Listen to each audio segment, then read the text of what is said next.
Ես ինչքան հասկացա, դու արհեստական բանականության հետ դրական Շատ, հա հույսեր ունես, բացասական այդ չէ, վախերը, այդ չէ, հա բոլորի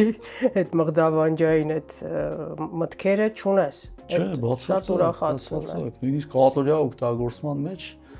ինքը կոնկրետ գործիք է դառել։ Այսինքն որ պրակտիկ քո էֆեկտիվությանը նպաստող գործիք է դառել, որ ես ուղղակի երևի օրական պատնվազն մի 10 անգամ ինչ որ հացերով, խնդիրներով, անալիզներով Նույնիսկ ես եմ դիմում։ հա, դիմում եմ համակարգին ու հաշվի առնելով այդ ամբողջ համաշխարհային գիտելիքի անալիզ, որ ինքը կարողացել է իր մեջ անի, իսկապես էքսպերտային նույնիսկ իրավիճակներ ունենում, երբ որ շրջանակ էքսպերտային կարծիք լսելուց հետո մի հատ այնտեղ վալիդացիա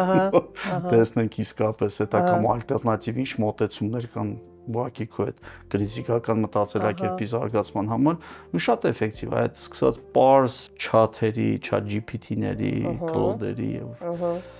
Mistral-ների հետ խոսելիս մինչեւ ավելի բարդ խնդիրներ, երբ որ քեզ պետք է ապի Եվ դու կոնկրետ վստահ ես, որ մարդը մեկը առաջնային է։ միանշանակ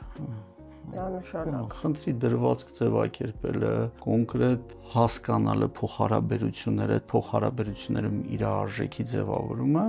ինքը արժեքի ձևավորմանը օգնում է,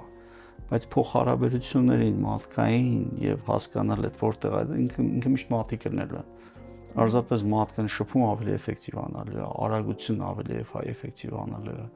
տեխնոլոգիական զարգացումը էքսպոնենցիալ արագանում ու տեսնում ենք վերջի 3-4 տարի մեջ շատ արագանում։